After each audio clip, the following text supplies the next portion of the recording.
Fans Beyond Wrestling, this is Denver, Colorado, the man, not the place. Thank you for joining us for Positive Contact. Today's guest is Dave Cole, and as always, Positive Contact being brought to you by Independent Wrestling TV. So hop onto iwtv.live, sign up using promo code BEYOND, get a free trial, and if you want to support, please stay on after the trial period for the paid subscription. It's going to be tons of matches featuring Dave Cole and his work in Beyond Wrestling. That's going to be up on IWTV. And Dave, let the fans know right now, how can they support you in this troubling time? Hello.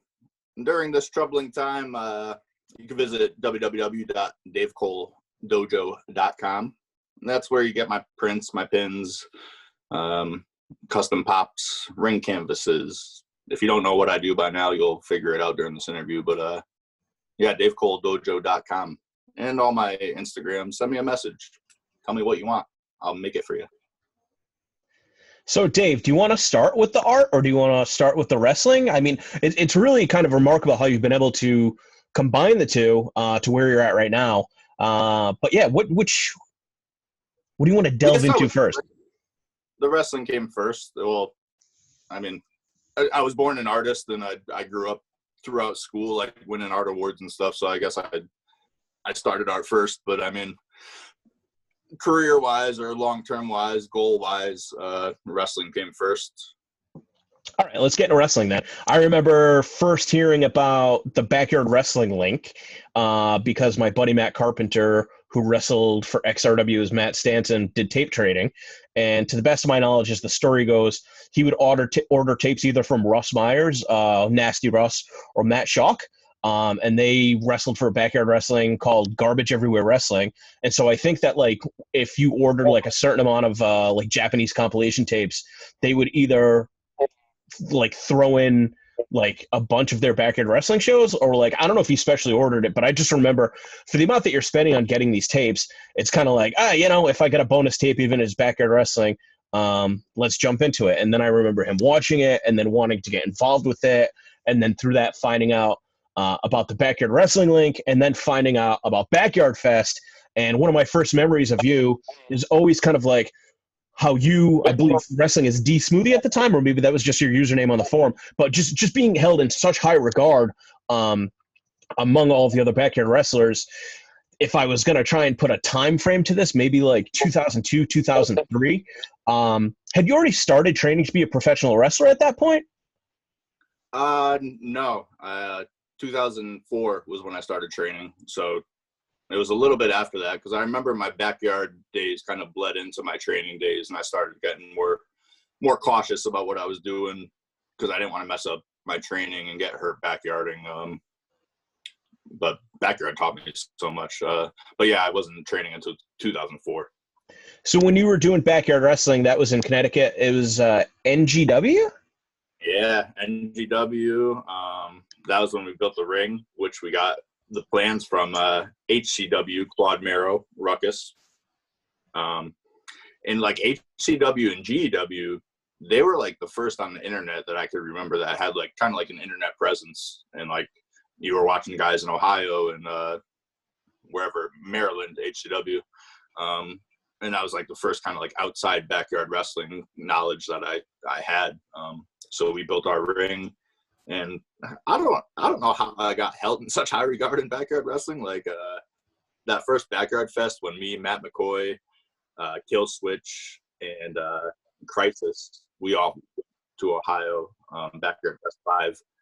I had a death match with Matt McCoy, and like we went all out. That video is on YouTube, and it's like a really good match for a backyard match. And that was so weird, like connecting with these people in other states who we had never met, and then wrestling with them and hanging out with them and connecting with them, and like people from all over the country. Like that was cool. That was like traveling as a pro to different territories, you know. It was cool. Now Backyard Fest 5, what year would that have been? I don't know. I want to say like 2004 or 5. Like, okay, so maybe around the time that you had started training? Yeah, maybe even 2003. But how old were you when you started getting into backyard wrestling in general before you started traveling with it? Like in my parents' backyard, like with my cousin, like 14 years old, just doing stupid shit, like holding the chair up to their head and taking a picture like we hit them with the chair and stuff, like very low key stuff. But it's always been there since I could remember. Was it more of the hardcore backyard wrestling that got you into it in the first place? Because I always kind of remember you being more technical power wrestler, more of the influence of kind of the modern American independent wrestling rather than kind of the garbage everywhere, which is kind of a misnomer anyway, since I remember them also being more into kind of the power moves and the strong style. But was it the hardcore wrestling that brought you in first? Yeah, for sure. I mean, the tables and I mean ECW, I think everybody kind of got influenced by that and started just going that route a little bit. But then like I remember NGW really taking pride in like being good technical wrestlers, and like, you know, everybody was starting to do like standing shooting star presses. Like if you had a guy in your Fed that could do a standing shooting star, like people knew about you just from that. Like wrestling was so different back then, and especially with the internet, like not everybody had videos, not everybody had the capabilities of putting stuff out there. So like if you could put out a music video, that automatically like put you in people's eyes.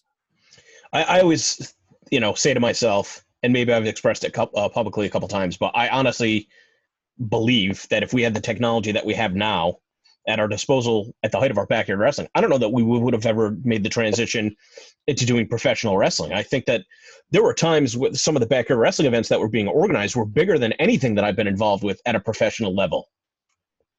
Yeah, it was crazy. Like really, like looking back, like what we put together, like the super card, like it was really like professional put together shows, and shows that had energy and like meaning behind the matches, even though they were just like backyard matches. You know, there was something special there. How would you go about getting booked for Backyard Fest 5? That's a good question, man. I don't even remember. We must have hit up Russ, or maybe just through the link. That's a really good question. I wish I had a better answer to that. I don't remember. It's all good. And I think Tanya told me once that her brother used to backyard wrestle with you guys. I don't know. If he did, I didn't know it was Tanya's brother. I gotta start going over these questions before I ask him then. I had some stuff written down, but I mean, I like it when it's more loose on the fly, you know? Yeah. So fast forward a little bit, professional wrestler Dave Cole, the first time I remember kind of your professional accolades was teaming with Randy. Mm-hmm. I was going to say Randy Summers, but that's Milk Chocolate. Jay Busta. Jay Busta, the Canadian Superstars. Yeah. Did you guys train together, or was he already trained before you kind of broke in? Yeah. So I owe a lot to Busta. I really do. Busta was training before me a couple of years, so he was already training in Connecticut, and I came on, and he was hurt at the time, and he was working like ECWA. Busta had a really good career, but he was hurt, and he needed a tag team partner, and he took notice of me from training, and we became the Canadian Superstars down for Jim Kettner in ECWA. And that was a place I had always wanted to work too. So that was really cool. That Busta got me that opportunity. I got to work with guys like Matt Stryker down there. A lot of good names who knew what they were doing. And I was such a young guy. Like I didn't know shit, way out of my element, but it really taught me a lot just being with these veterans and guys who really did know what they were doing. So the training in Connecticut was with Joseph von Schmidt. No, who did you train under? To Extreme John Brooks, who was a younger guy. He did some traveling too for a while. He was a hot little indie guy, nothing big, but and Bert Centeno, who's a old WWF jobber, good guy. He had lucha background, and that was cool. They were always bringing for a while when she was very young. So Quackenbush was always around, Akuma, Jigsaw, Hollowicked, And so I got to learn from them, and I really kind of started going up with Carl a lot to learn, doing the seminars with Hero and Skyda. And that's kind of, I've always sprinkled in some lucha in my offense and my character and stuff. And that's kind of how that developed. And I also remember kind of feeding into the connection between the backyard wrestling and then kind of it converting to a professional setting was obviously hybrid wrestling in Ohio. Was kind of a big jump off point for a lot of wrestlers, yourself included, but also Lewis Linden, Flip Kendrick, Ricky Shane Page. What was the process of getting involved with hybrid wrestling? Let's just talk about hybrid. Yeah, hybrid. I have very fond memories, obviously, of hybrid. And I think Josh was at like Supercard maybe, or one of the backyard shows. Maybe it was Backyard Fest. I forget what it was, but I had definitely been training. I was kind of easing out of backyarding, and that at that show, Josh saw me wrestle and took notice of me, and that's kind of how I got going out there. And I went out with Busta at first, and that was towards the end of me and Busta. We had done a lot, but me and Busta kind of didn't see eye to eye a lot, and it eventually got to the point where I felt like I wanted to do a singles career. I wanted to try my own stuff out and my own character. So eventually I started doing singles in hybrid, and that's when Josh really gave me the ball in that ladder match with Ricky Shane Page, Marion Fontaine, and Lewis Linden, which is such an incredible ladder match. Like, that match is so good. I think it kind of gets lost in history because hybrid was never really that big or popular, but it was such a good match. And I don't even know if I was the right guy to get the championship at that point. I'm not sure why he chose me. I was still kind of coming into my own, but I needed that badly because it motivated me. It gave me confidence. It like forced me to dive deeper into my character and like what I wanted to present. And it was really good. I had a really fun title run there where I kind of like snapped and was like crazy Dave Cole. And that's kind of where my character went over time. Now, the first time that Beyond Wrestling ever taped would have been in May of 2009, and the schedule was actually in conjunction with a Hybrid Wrestling live event. And I kind of always remember resentment from Josh from Hybrid about Beyond Wrestling's existence. Him and Ricky weren't always on maybe the same page around that period of time. But the idea was we would do matches taped on the Friday night. We would do matches taped on the Sunday afternoon. And Saturday was kind of designated so that everybody that wasn't wrestling on hybrid would buy tickets and go to the hybrid show, kind of with the thought process that, you know, it would boost their attendance. People would be pumped to see their friends wrestle. But what are your memories of the first Beyond Wrestling taping in Elyria, Ohio? I can remember the venue, the barn or warehouse, whatever you want to call it. I can remember that so well, that door and just walking in. Yeah, it was just like, it felt like at the time, like the next step for backyard wrestling almost. Like, and you always wanted it to be more like, you know, like even from the entranceway, I remember, I think Tori painted that original entranceway. You know, like you had grander visions of what backyard wrestling could be or what it would have evolved into, because we were all trained at that point. We were trying to do something more professional.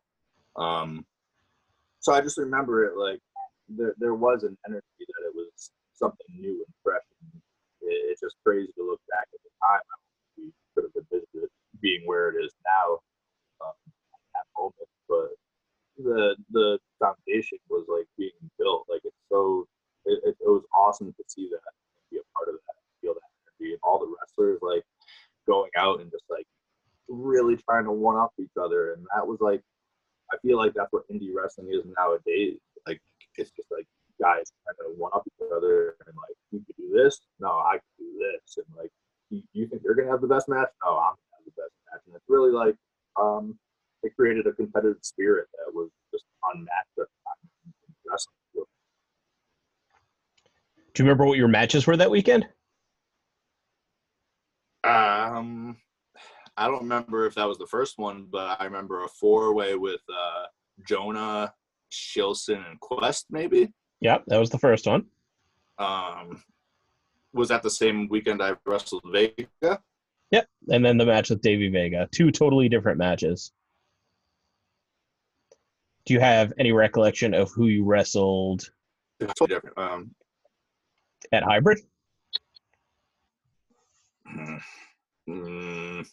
Maybe a tag match with it was at that new smaller venue, I feel. I don't know. Do you have that information in front of you? No, I don't, because my internet's giving me shit. So, I can still hear you. Yeah. No, but I'm trying to look it up, and it would have been May of 2009. So I for some reason think it was the match with Christopher Daniels. Oh no, Hybrid Wrestling. Dave Cole. Wait a minute. Versus Christopher Daniels. Hybrid Wrestling. Wow. Project Mayhem. How about that? I remember we were all really, really excited because Christopher Daniels, even at that point, however many years ago, was still kind of looked at as like a veteran, somebody that had kind of bridged the gap from what the independent wrestling scene was in the 90s to what the independent wrestling scene was becoming after the age of Ring of Honor and prominence of companies like CZW and Chikara. And I just remember we were all wicked pumped. We wanted to see it because we knew what a big opportunity it was. Yeah, that match was just, man, a match that I wasn't ready for at the time. Maybe I thought I was, but Daniels is just so good. And he wrestled Marion Fontaine the first time he was in Hybrid, and they had a fantastic match. And at the time that I wrestled Daniels, he was the X Division champion. And TNA was just kind of like really getting popular. So like they were very protective of who Daniels put over and stuff. And he let me beat him in that match. I don't know why. I don't know what Josh said to him or what he saw in me, but that was a big moment for me too. And I remember after that match kind of turning it up a notch too. And after realizing how good Daniels was and like where I was at, that really boosted me to push myself even more at that point. And then obviously, whether it was through me working with Gabe Sapolsky and still working with Hybrid at the time, or if it was with Hybrid, on their own. But nevertheless, that opened up doors for you to be able to do events with Dragon Gate. I don't know if it's considered FIP, but the Jeff Peterson Memorial Cup. And then also being able to do a hybrid title defense at Jersey All Pro. Yeah, and that was another thing about Hybrid. It really opened up a lot of opportunities for new places. The Peterson Cup was that was huge. Like looking back on that poster, it was like Moxley, Gargano, TJP, just like guys who are the top guys now. And Moxley recently said in an interview that was like the show that got him in front of Gabe and kind of like elevated his career. So it's really cool looking back on that event. That was a fun opportunity. Jersey All Pro was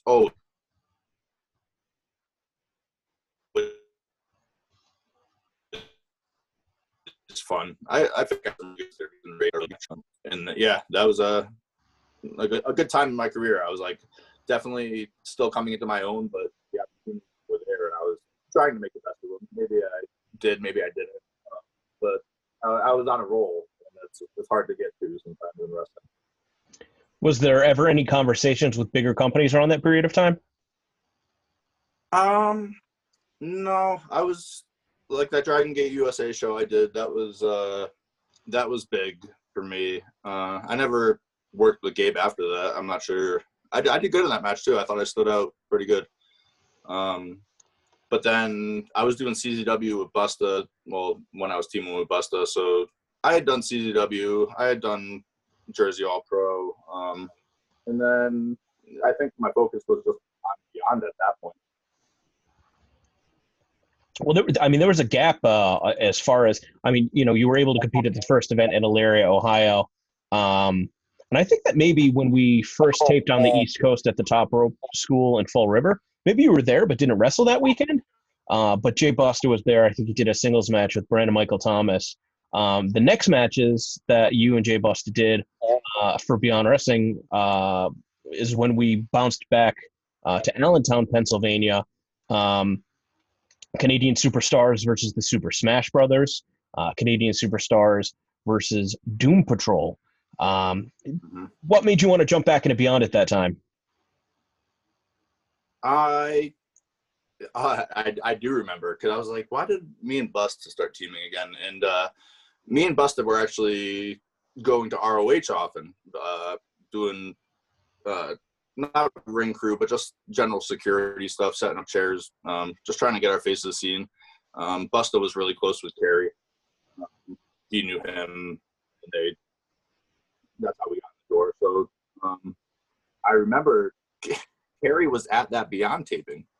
I'm really glad that you brought it up, because I very specifically want to tell the story of Jay Busta being like, hey, I can get Kerry here. And I was just like, okay, like, I don't know what Kerry Silken does for Ring of Honor that like is relevant to him being at Beyond Wrestling right now, but like, I guess that's pretty cool. It was the first weekend that we were in the Allentown building that Mr. Touchdown had set up. And I just vividly remember Joey Janela was there. That was the first time he ever did Beyond Wrestling. And he was in some sort of scramble match with that kid Fredo Majors. And in no way, shape, or form am I condoning kind of the old mentality of wrestling where people have to pay their dues, and sometimes that means getting taken advantage of in the ring. But Fredo was kind of a pain in the ass, and I think he was causing a lot of problems putting together the match. And Joey called a moonsault and instead did a full backflip off the top rope and double stomped the shit out of Fredo Majors. And I remember Kerry coming up to me before he left saying, it's cool that you guys are having fun, but this is never going to fly. You guys are way too reckless. There's way too many opportunities for people to get hurt. And it was just kind of like, thanks, Jay Busta, for inviting Kerry Silken of Ring of Honor to Beyond Wrestling. What function did that serve? But I'm sure it was with the best of intentions. But yeah, I don't know. That's one of those things that was kind of a cloud hanging over me for years with Kerry, with Busta, with Janela. Sometimes it happens that way. I mean, all's well that ends well, and everybody seems to be doing fairly well right now. But I feel like perhaps I might have been more aggressive trying to recruit you back to Beyond Wrestling, knowing that you had done the pilot taping and had kind of veered off for a period of time, really wanting to focus on doing the tag team stuff with that round robin, specifically with the Super Smash Brothers and Doom Patrol. And I remember I wasn't happy with either of those matches, because at the time, me and Busta were like very close to splitting. Like it must have been within a month or two after that. That might have been like the nail in the coffin, actually. But because Randy is a great guy, he has great intentions. He's a lot sometimes, and when he wants something, he'll be pushy to get it. And that's how he got Kerry there. But it was just it was towards the end of our tag team. I think we were really trying to keep it together, do one last kind of push to see if we could do anything. And I think my heart wasn't at the time. But yeah, that was I almost completely forgot about that day. I don't remember Janelle being there. But that was a unique set of tapings for sure. And of course, the first ever Beyond Wrestling live event, About Time, that was in Connecticut. I see you guys build as the Connecticut Superstars in a 4-team tag team match with the Academy of Anatomy, Team Tremendous, and DUI, which is Anthony Stone and William Thorne, because Kellen was unable to compete that day. But yeah, the early days of Beyond Wrestling, especially with the live events, match with Jack Verville at Back in Flesh out in Ohio, competing against Pinky Sanchez at Off the Grid, when we were specifically supposed to be in an abandoned building in Taunton that actually ended up getting condemned. So we moved it to the Bridgewater Knights Columbus. And then, moving on to the series of matches with Aaron Epic. Aaron Epic is somebody who, at least for the period of time at Beyond Wrestling when, Chris Dickinson was injured, Corvus was taking time off, and those were the guys that really were kind of the tent poles for Beyond Wrestling. I remember Sugar Dunkerton and Aaron Epic, like, always making it a point to try and pick up the slack It was, while Drew Gulak really wanted to be involved, he obviously had bigger opportunities with some of the international stuff kind of through CZW at the time. But I remember Epic and Sugar really kind of stepping up and carrying us through that period. Maybe not a situation of all's well that ends well, but any thoughts on those matches with Epic? Yeah, they were. For me at the time, I felt like they were my. Even though I had wrestled in Beyond before, I felt like those matches were my introduction to singles, Dave Cole, and what I was presenting at the time, the Psychedelic Warrior. I guess that was the beginning of it. And me and Epic pushed each other. We had some. I remember a couple fans saying afterwards that they hadn't seen a match like me and Epic before in indie wrestling, and I think it was the 2-on-3 falls match, just for some reason that we did. I don't remember why we did that. I think we had to kill time actually, but yeah, we did the 2-on-3 falls match to open that first show in Bridgewater, and I remember it was really good. And yeah, somebody was saying they were like, we haven't seen a match like that before. So I think it set a good tone for like kind of like what Beyond was going to present. And I thought it was really cool that we had the opportunity to kind of build from there and do a 3-out-of-5 falls match. Do you have any memories as far as putting that together? Maybe any concern of that's an unusual match and not really one of that a template exists for that you can necessarily follow.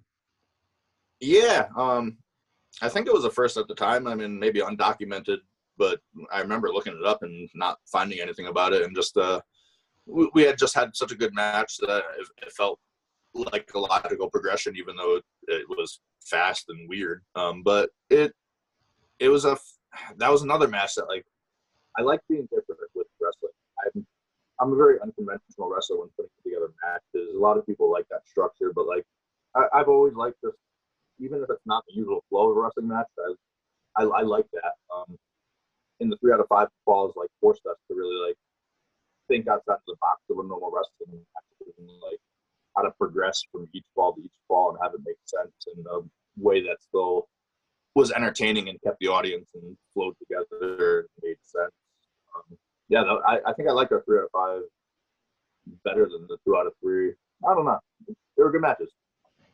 Well, hopefully, both of those events burst the bubble. We'll have the 2-out-of-3 falls match, and then Swamp Sessions, the 3-out-of-5 falls match. Those events should be coming soon to Independent Wrestling TV.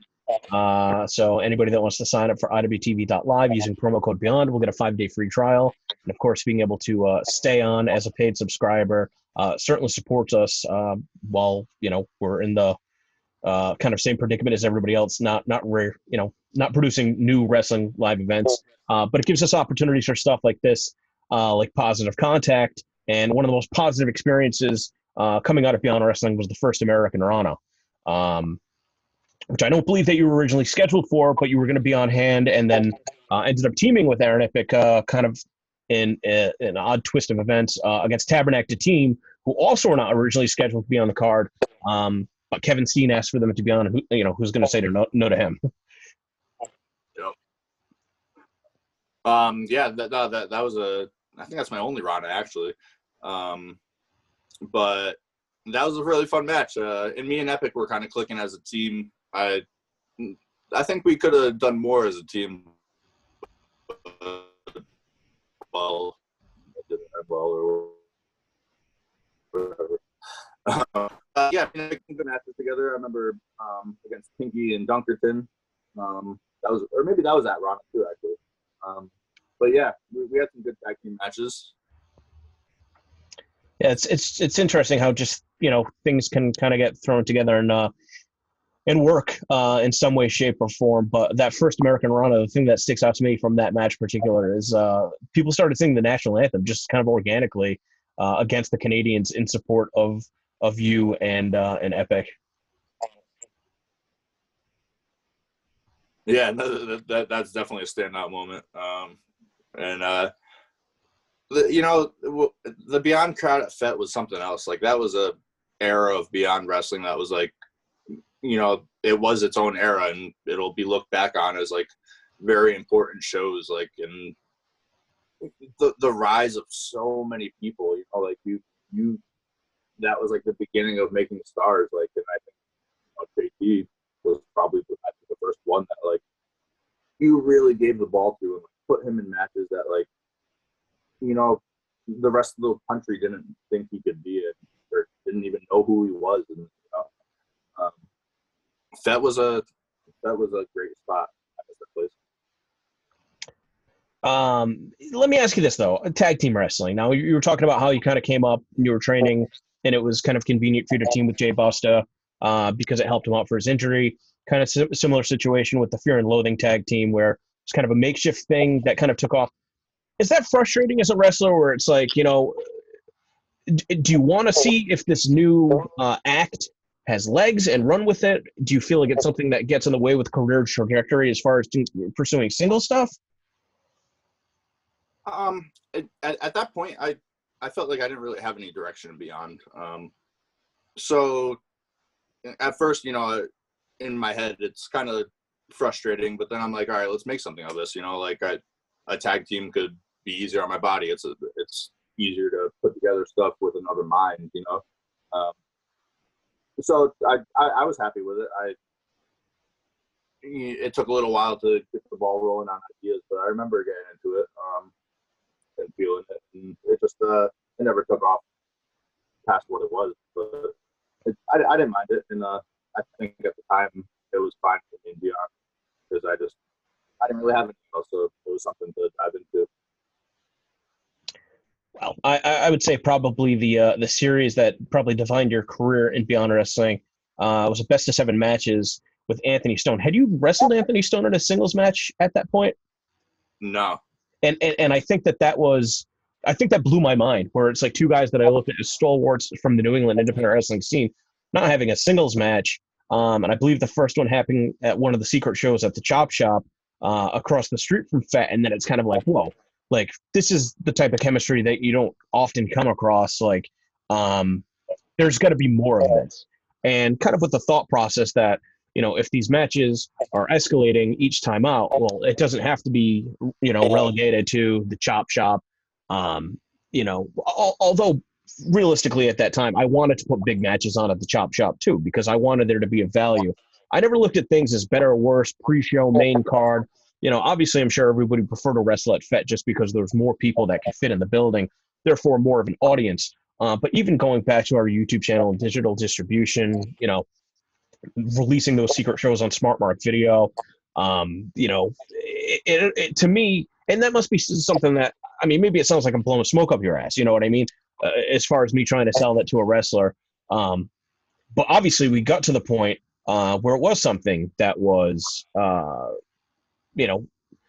was enough interest that it made sense that it could headline an event at FET, which was difficult at the time because there were guys like Jimmy Jacobs and Mike Bennett and, Elgin and Ciampa and, all of these, Chris Hero, and on, all of these names that were coming in. So to me, I thought it was cool that we could put together a program that elevated the wrestlers in the eyes of the fans where it didn't seem out of place, headlining a show above all of the maybe special attraction wrestlers.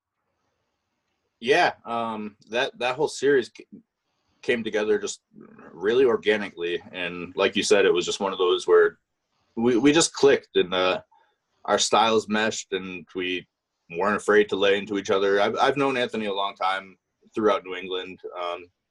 Just never got to wrestle him. We just clicked. And I was just watching back, and I lost the first couple matches, and you could kind of see my character starting to turn a little crazy about getting that win. And the next couple matches, I escalated like my intensity, and I was just laying into him a little more and hit with more dangerous moves just to try to get that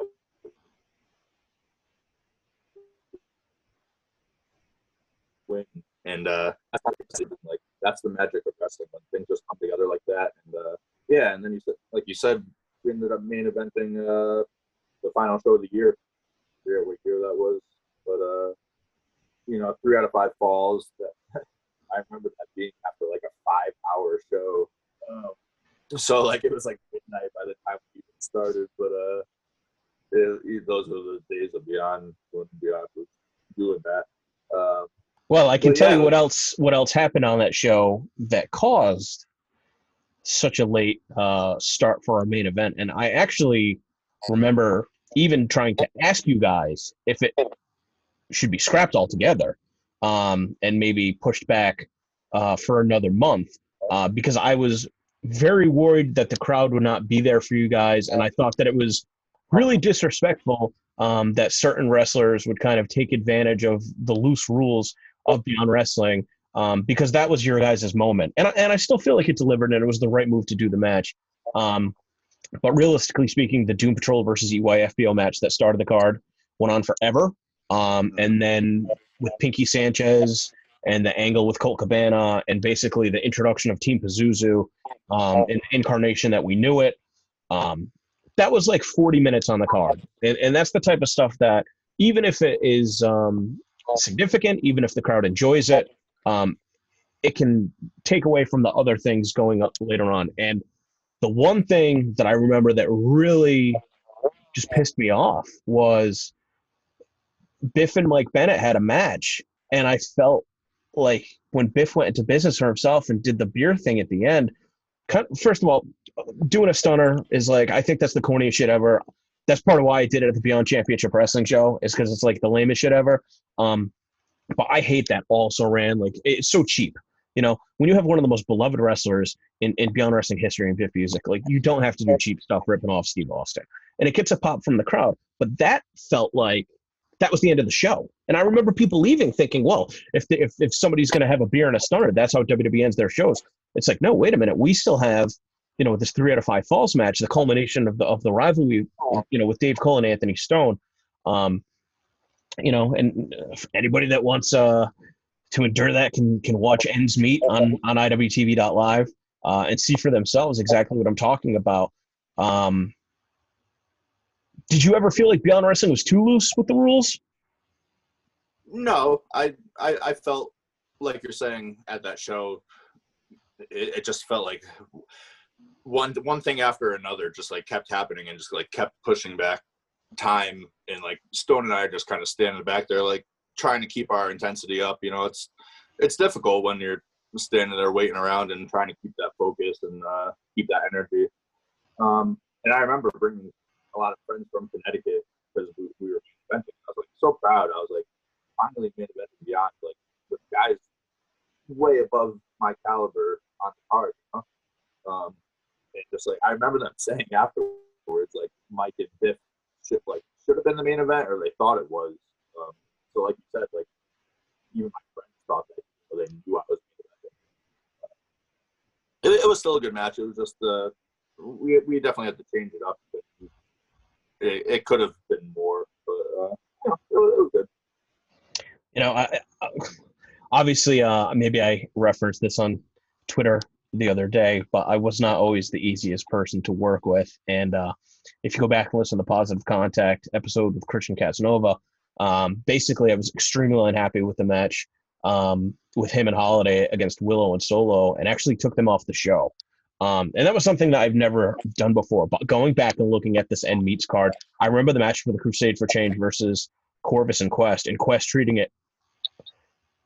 I'm sorry. It was Corvus and Quest against the Minutemen. And I remember Quest treating it like a comedy match when it was supposed to be setting up, kind of this big angle with the Beyond Originals and, the Crusade for Change. And it was just like, what I can never understand from the perspective without being a wrestler, where it's like you're risking life and limb. You get paid the same whether you wrestle for an hour or for a minute. What is the difficulty when it's already such a loose structure to just go in and hit the objectives? And it's like Quest stripped down to his underwear. It just completely derailed everything. And that's one of those things that it's like, it can be so tough to get a show back on track from there. But even still, I mean, looking back at this is a 12-match card.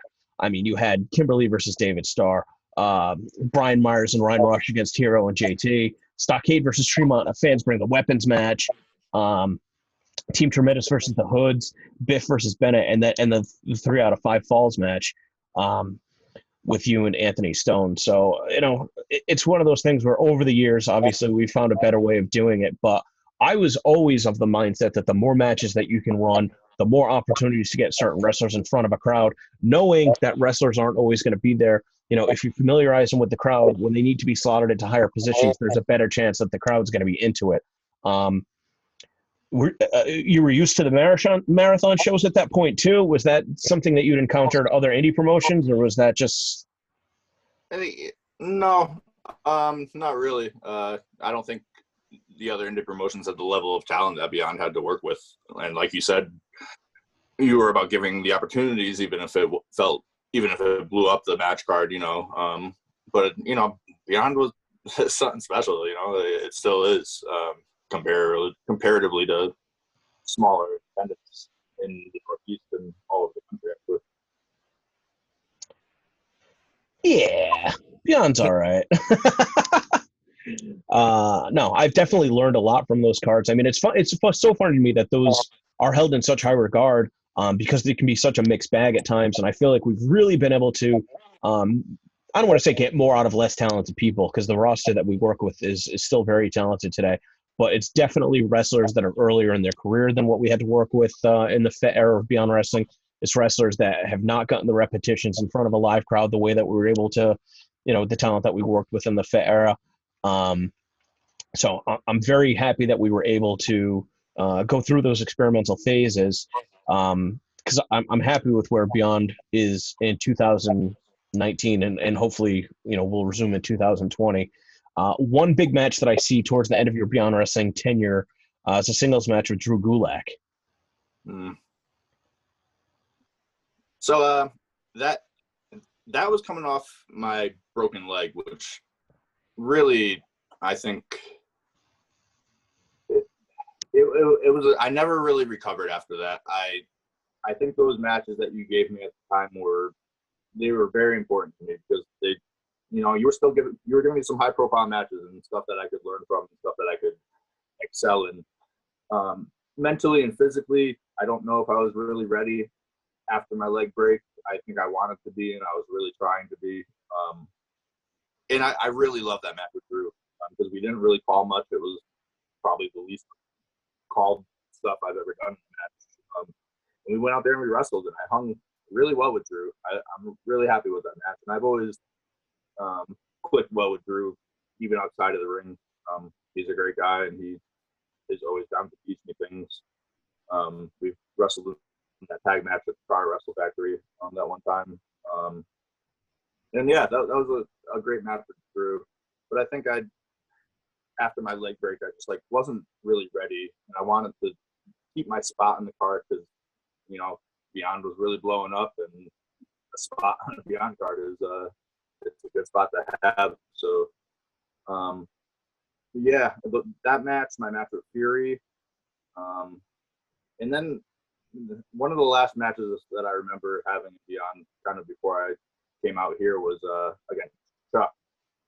And I just remember feeling very disappointed after the match. I felt like my head just wasn't in it. And if I'm giving a match to the Beyond crowd, I want it to be solid.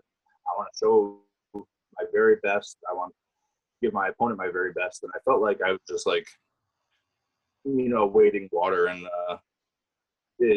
I think this break and this move to Colorado has been fantastic for me, mentally and physically. I've stayed in shape. It's been hard kind of finding wrestling out here, because it's not the same as it is in New England at all.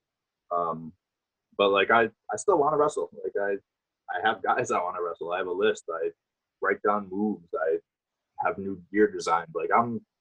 It's in my head. It's just I think I just needed a break from it. I wanted to hit you with 3 questions from all of that. You were talking about the leg break. You went an entire year without doing matches for Beyond during that period of time. Did you break your leg wrestling? Yeah, up in Massachusetts. It was a 6-man. My knees were giving me trouble at that time. I think it was just a matter of time from 14 years of wrestling. And I just got a pop up, and I was coming down to take a knee to the face, and my leg was just bent at a bad angle. My kneecap split in half, and my bone split to the side, and it was bad. That was my first ever injury in wrestling. Besides concussions and stuff. So it was just anybody who's wrestled and gets an injury like that, it's a mind fuck. Like, it's hard getting your head back in order to be a wrestler and getting rid of that fear and feeling confident in what you're doing again. Yeah, that was a rough time. And that requires surgery and physical therapy. Yep, I got surgery. I got a plate in my knee now. I didn't do physical therapy. I don't know why. My knee's fine now, but I probably should have. But going back to the match with Chuck, the show before that, you had a match with JT. And I remember that being something that people still talk about, hold in high regard. I mean, I remember being very emotionally moving, and uncomfortable at times, especially, as people were able to follow your career as an artist. The incorporation of being stabbed with a paintbrush is, that to me is an iconic Beyond Wrestling moment. So, and that match was kind of in my head. I was planning on taking like a couple months off after that match. So it was supposed to be like the death of Dave Cole as we knew it and beyond. So I remember David Starr was on commentary, and like he was like getting emotional too, and like I wanted that. I wanted it to be like, just JT, just like, and I wanted to use that to like boost JT to his evil demeanor. So it was something to help him and something to kind of like put a stop to where I was and beyond and kind of start fresh. And I remember I took a move in that match and it really messed up my back. And then, so I remember being on the roster page on Facebook and you announcing me versus Chuck. And I was like, in my head, I was so conflicted because I wanted to take time off, and then I hurt my back with JT, but like I still wanted to go, and you were booking me and you had confidence in putting me in that spot. So I think after just getting hurt in my match with JT and then feeling like I didn't do great in my match with Chuck, just mentally, I was just like drained. Is it weird at that point in your career to be put in a position as like a veteran? Like, do you feel like a veteran wrestler? And not saying based on ability or anything, but just, I'm going to be 35 this year. I don't feel 35. I still feel like I'm a kid. So is it just weird to be, like you had said, you had 14 years of wrestling experience before you blow out your leg? Obviously everybody wants to be in the main event. Sometimes you're tasked with working with newer wrestlers to try and help them. Do you feel like a veteran wrestler in that role, or? Yeah, I did. A little bit. And, even leaving Beyond, some of the younger wrestlers would be like, oh man, I wish I got a chance to wrestle you. And like, until then, I didn't really think of myself as like a veteran or somebody who guys had watched for years in New England, I just didn't think of myself like that. And then when guys tell you that, you're like, oh yeah, like, like that's like me looking up to, Luis Ortiz, Latin Fury, or, like all these guys in New England who like I used to see on indie shows. So even guys like Bull Dread, like those ACW days, like I was that person to these younger guys now. And, but I, after this year off and mentally and physically, like I feel like I'm at a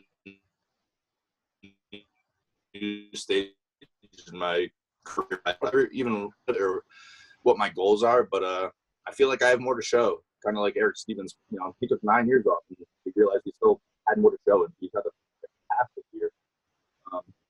And I think I still have that in me. I'm not sure where it's going to develop or when, but yeah, guys like DL Hurst, last Beyond show I was at, I personally went up to him and I told him I said, I want to wrestle you.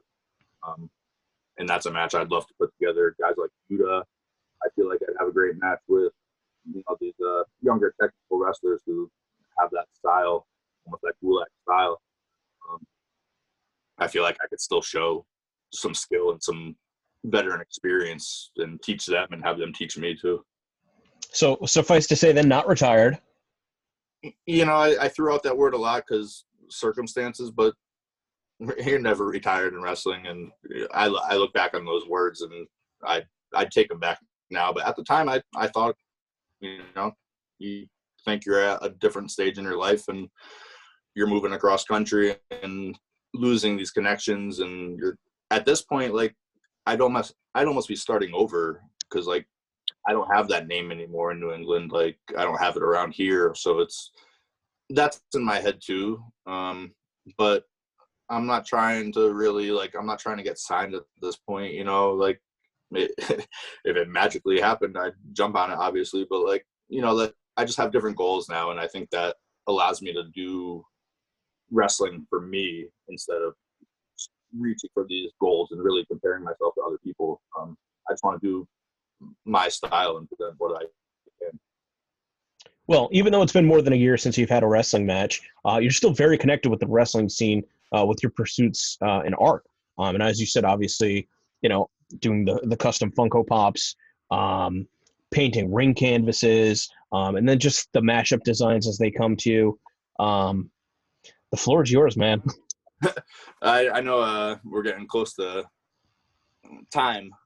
So maybe it goes an hour and 15 minutes. All right. Well, I didn't want to run too far over, but yeah. Hey, man, if I wasn't going to put time restraints in 2014 at NXT, I don't think now's the time that I'm going to start busting balls about it. So, but yeah, the art, that even developed that beyond the that original American Rana canvas. I don't even remember how that got presented, if I presented it to you. Oh, I know exactly how it got presented. It's because Darius Carter somehow got a chair thrown at him by Steve Weiner at We Care a Lot. I'm sorry, it was a segment with Darius Carter and Steve Weiner, but Johnny Miyagi got a chair thrown at him, and he ended up bleeding all over the canvas. And Steve Ricard told me, if you want the rest of the show to go on, you're buying this canvas from me right now, because you told me there wasn't going to be any blood on the show, which there wasn't supposed to be. There also wasn't supposed to be a hole in the wall. So once we had a brand new blood-stained canvas, obviously, my mind went to marketing, it went to branding, and I wanted to make sure that we had an American Rana branded canvas to set things apart. So that's kind of how that came into motion. Yeah. So I did a lot of people call it the Obama face. It was never meant to be Obama. It was just kind of resembled him in a lucha mask. But yeah, I was just trying to think of something that represented beyond and the looseness, just uniqueness of it. So yeah, that was that first one. And then every year we started doing one, I think for like 4 years in a row. We did a couple different ones. When the money was there. Which one? I said when the money was there. We tried to do them, yeah. But that was cool, because then now looking back at Beyond, it's kind of like whatever logo is on the canvas kind of represents the season and the series of matches that were going on, the storylines, the feuds. So each canvas tells a different story and has its own matches and stuff that people remember it by.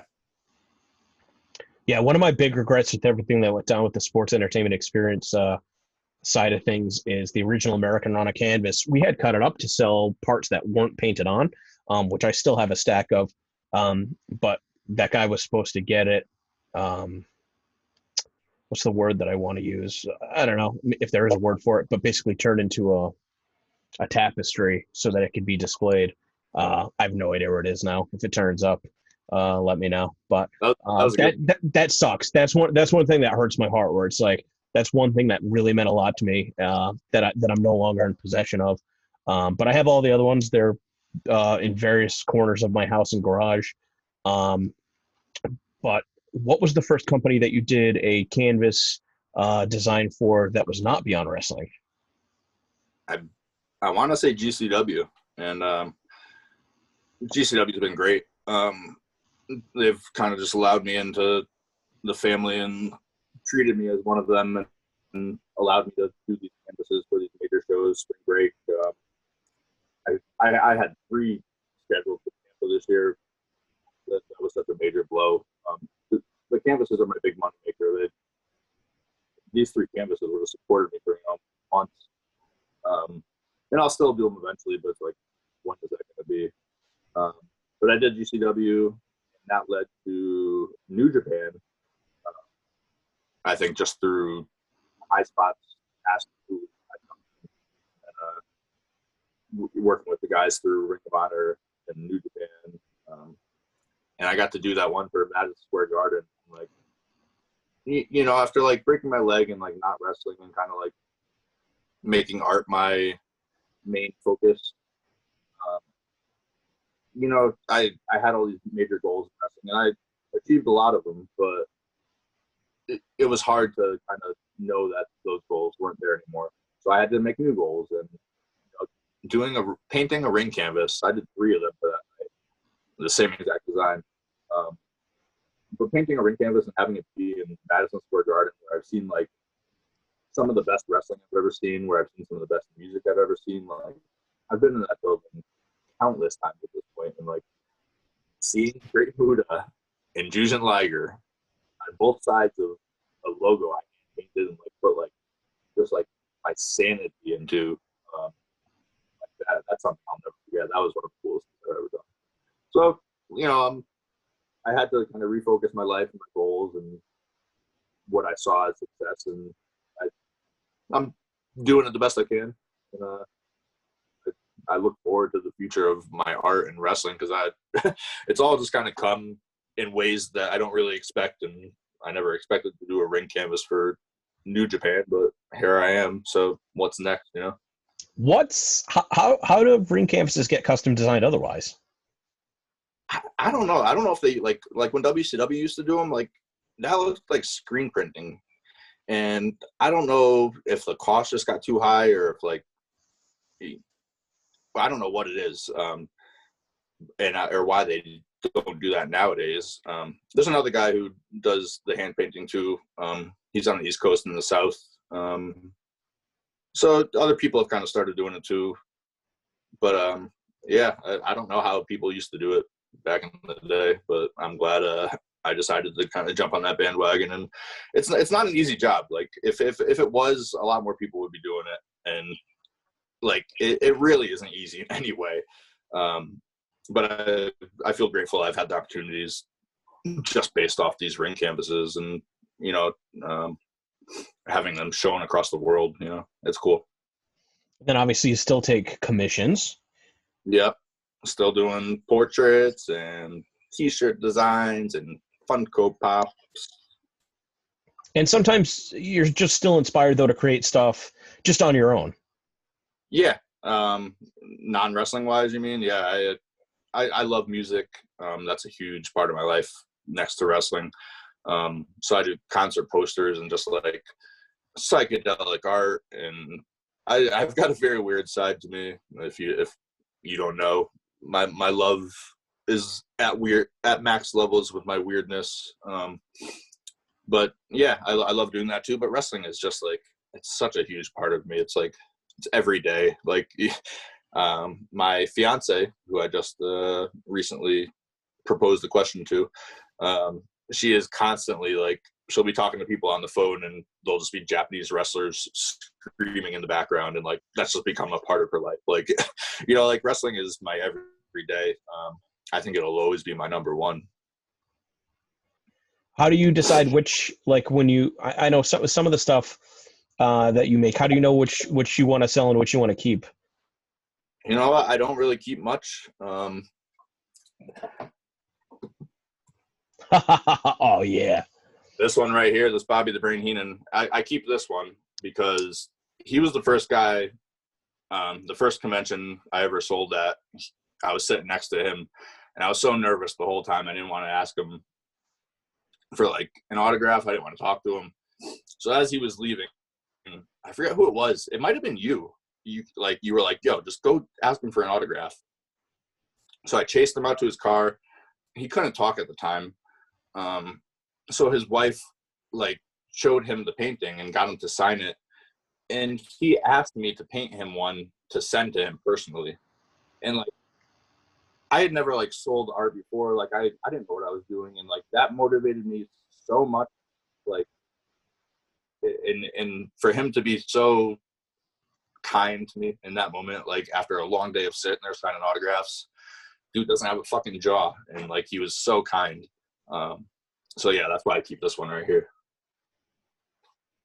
That's awesome. That's a great piece. I've got a couple. I've got Pac-Man as Gold Dust. Oh yeah. And I have a compilation. Maybe that's not the right word, but it's for when Charade broke his neck and we did the auction. It's like a combination of like maybe close to a dozen different Oh, masks all put together. And then I recently obviously, talked to I'm sorry. I recently talked to somebody about that painting, and I wanted to kind of revisit that idea nowadays. And like, I think it would be a really cool T-shirt design. Well, if you want me to snag a picture of it, I can send it to you. But then, of course, in the Cordero household, we also have displayed the great picture you did of my mom. I was absolutely moved when you gave me the picture of myself. I was actually trying to figure out a way to have it displayed, and maybe that's something that I can figure out instead of, because I don't think this painting behind me of like I don't know, like this pond. I don't think you did that one. But I wanted to try and figure out a way to get that displayed. And what's really bizarre too, even about the stuff with the sports entertainment experience stuff falling apart, is like that building was built out, and there was an area in the back with two futons and a big TV and video games and tapes and stuff like that. And the only stuff that was displayed on the walls were paintings that you had created too. And it was so strange how it was something that we were so uncertain about. And yet, I mean, you know, unbeknownst to you, but that was something that still made it feel like Beyond Wrestling. It made it feel, you know, comforting. Yeah, So it's all your fault, and I hate you. that sucks that didn't all come together. I mean, that's a whole other story. But You know, again, the older I get, maybe it's just cognitive dissonance. But I do feel like everything kind of happens for a reason, yeah, and you know, the opportunities that we missed out on as a result of that happening certainly, you know, led us to some other really big opportunities. I didn't want to leave Worcester at any point. Worcester is Beyond Wrestling at this point. Um, from coming up at Electric Case to all the success that we've had at the White Eagle to, you know, hopefully what we have planned for American Rana this year. Um, as cool as FET was, and various other venues that we've run, none had the fan base that came to us and supported us so unconditionally for such a long period of time as what we've experienced in Worcester. You've never had the opportunity to wrestle at the White Eagle. no, I think about that often. Well, And now, one of the questions that somebody had asked on Twitter, and maybe I'll put my own little twist on it, is, you know, watching Uncharted Territory on IWTV. What is that experience like? Obviously, with your time at Beyond Wrestling, but also as a spectator. And I'll add a second part to that is, you know, the Reseda building for PWG was something that was so classic and so special. Do you see the White Eagle being that type of place as well when you're watching? yeah, for sure. And I like that it's become, you know, it was a one time a year for the bigger shows for a while, and now, you know, Uncharted Territory, it's become a home, and it's a great spot, great people. We, as far as I know, I've never had a problem with the staff there. They've always been great, and yeah, that like that first Rana that was there, like, oh man, that was like such a good day with the Lucha Bros, and I don't know if that was the first show there, but it had that big show feel, and it became home very quickly. It was a comfortable spot for everybody. What was your favorite Beyond Wrestling match, both as a wrestler and as a spectator? As a wrestler, probably, you know what? I love all my matches with Stone. I love my matches with Epic.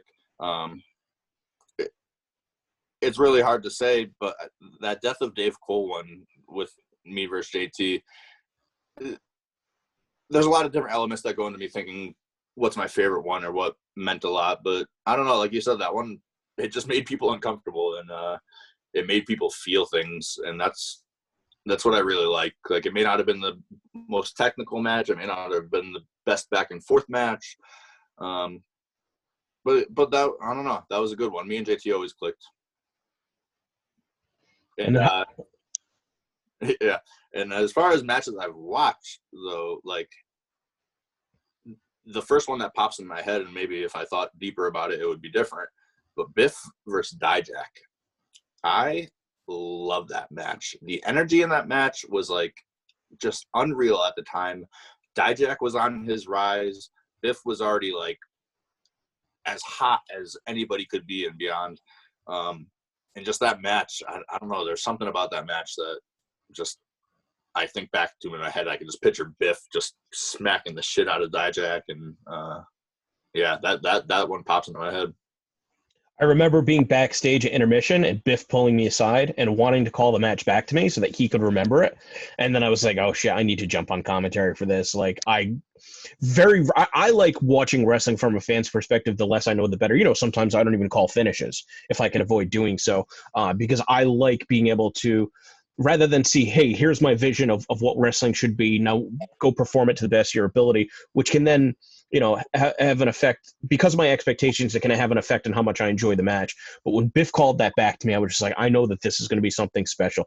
It's funny too, because Biff was originally supposed to wrestle Colt Cabana, but they did it the night before, I want to say at ICW, and Dijak was going to wrestle Cockstrong that day. Which obviously, well, but Dijak was still, you know, coming up for us. He had done the angle with the camera guy and the referee and stuff like that. And my thought process was, you know, let's not rush him to the big matches.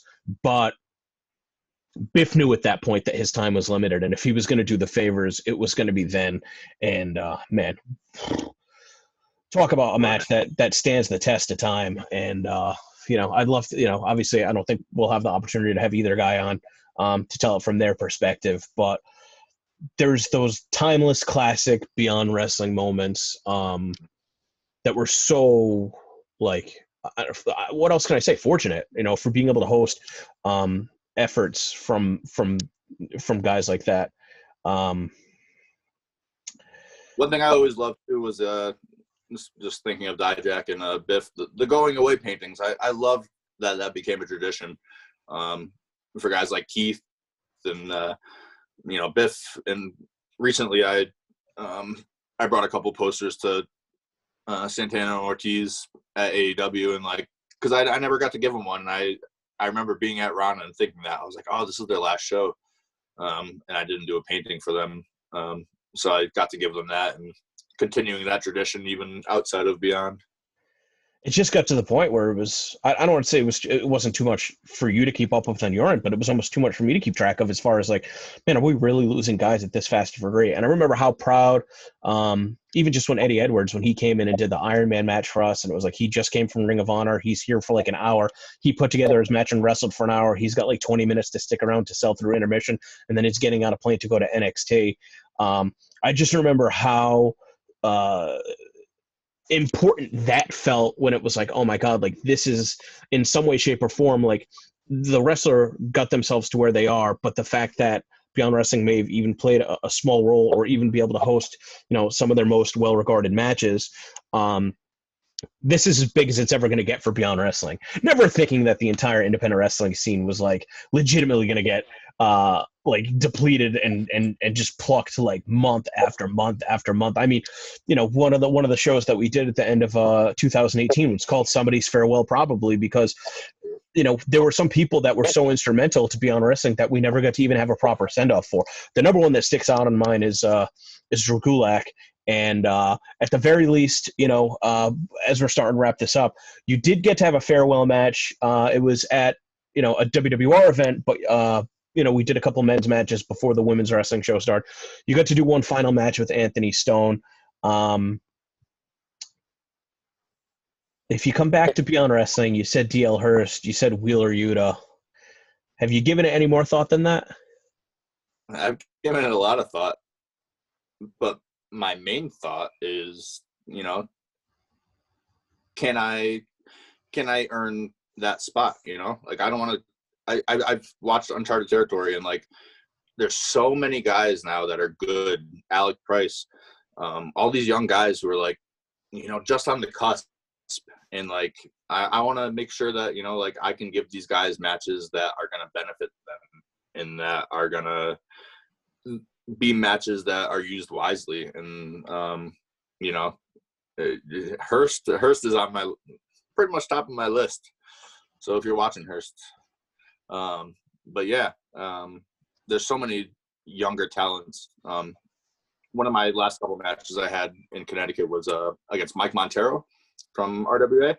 And he was, much younger than me. And those were a couple series of matches that I felt like I was the veteran, and I felt like I was in that spot where I was teaching him and I was in control. And I feel like I still have so much to show. I showed a lot in Beyond, but a lot of it was with Stone, and a lot of it was in tag teams, and a lot of it was towards the end when I wasn't mentally where I needed to be. And I think I'm at that spot now, and maybe it's only a matter of time. Cool. Well, hopefully one day wrestling comes back. Yeah. And until then, once again, why don't you tell all the fans how they can support you in the downtime? Because as you had mentioned, obviously you miss out on a lot of money from not being able to do the canvas designs. Yeah.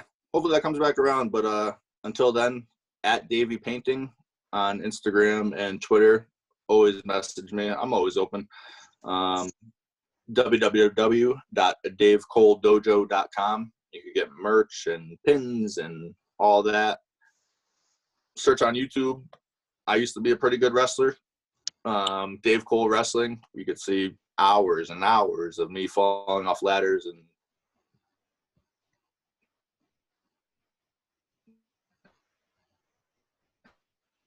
having matches with Drew Gulak. Hope you'll see me on against Coachman, whenever that may be.